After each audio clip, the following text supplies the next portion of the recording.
Hello and welcome to this week's class review. Well, I say this week's, it's more sort of last week's class review because as you can probably tell, we're recording this one a week late and it's Halloween. So, ta-da, and there's some stuff in the background. Anyway, so yeah, it's a week late. Apologies for that, but never mind. Now, because it's a week late, I can't remember exactly what we did in the class, but I do remember it was about Barridas.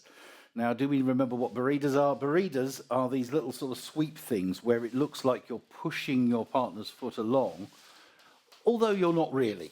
Okay, so let me do a very quick explanation of what I mean by this.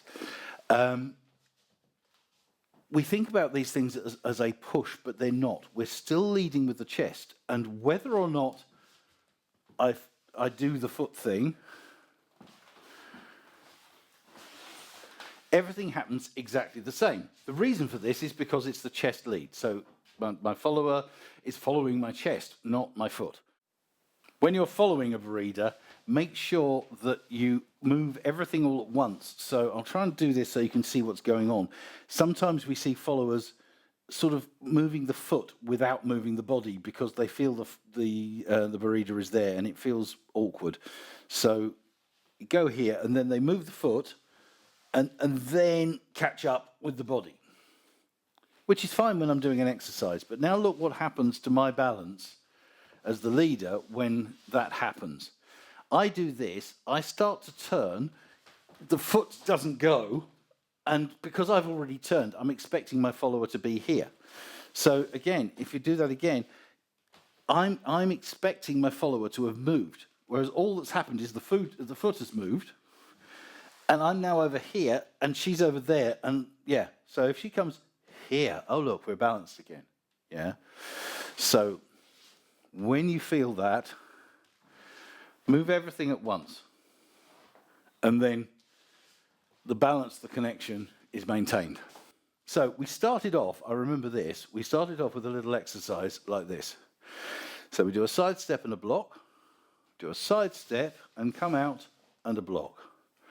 So we do a side step, maintaining contact with our follower's foot, and then just pulling back to our position at the end in time to swap.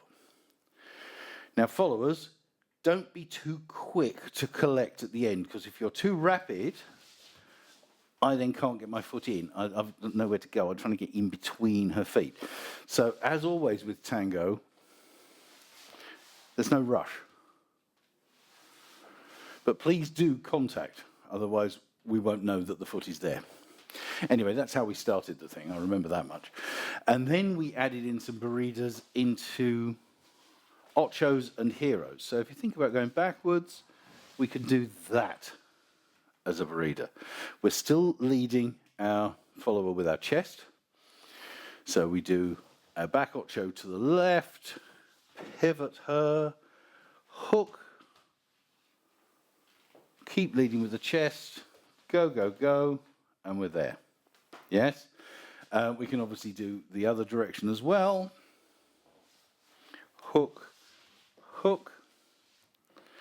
And we can use the other foot if we want to. So we can, for example, go here like this and hook that way. We end up crossed. So watch out, we pivot at the end. So try and avoid, if you're using this foot to sweep across, try and avoid end up like that. You sort of want to try and do that and pivot into it. So your feet are now facing in the same direction. But the whole point of a Barrida is this literal keeping this contact, making it look like you're pushing or sweeping, that's where the word comes from, that's what it means, your partner's foot along.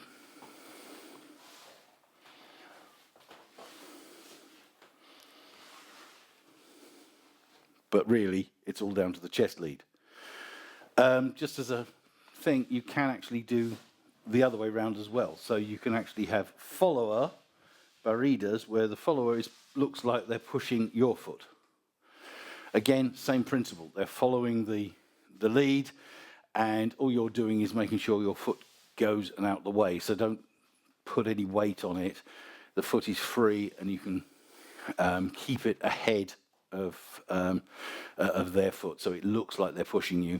But again, it's more of just you're maintaining contact. They're not actually doing the pushing. Followers, in that case, really, really, really do just go exactly where you would go normally in a step. Don't think, oh, there's a foot there, I can't move, and then just get stuck. Just push the foot out of the way, yeah? I have no idea if we did anything else in the class. Please send me notes if we did, and I will add them to a video later on.